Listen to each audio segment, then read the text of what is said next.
How to enable or disable the control center from lock screen on your Tecno Spark Go 1S mobile phone. And okay guys, here in your mobile phone, okay, go to settings. In settings, okay, scroll down and go to notification center. Okay, you can tap this. Here in notification center, you can see here the more settings. Okay, you can tap the more settings.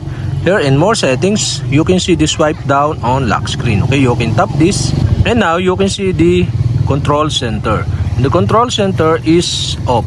So if you want to enable this, okay, you'll have to do is switch on the switch button on the right side. And that's it. Okay, you have successfully enabled. And if you want to disable again the control center, okay, you'll have to do switch off the switch button on the right side. And okay guys, that's it. We have successfully enabled or disabled the control center from lock screen on your Tecno Spark Go 1S mobile phone.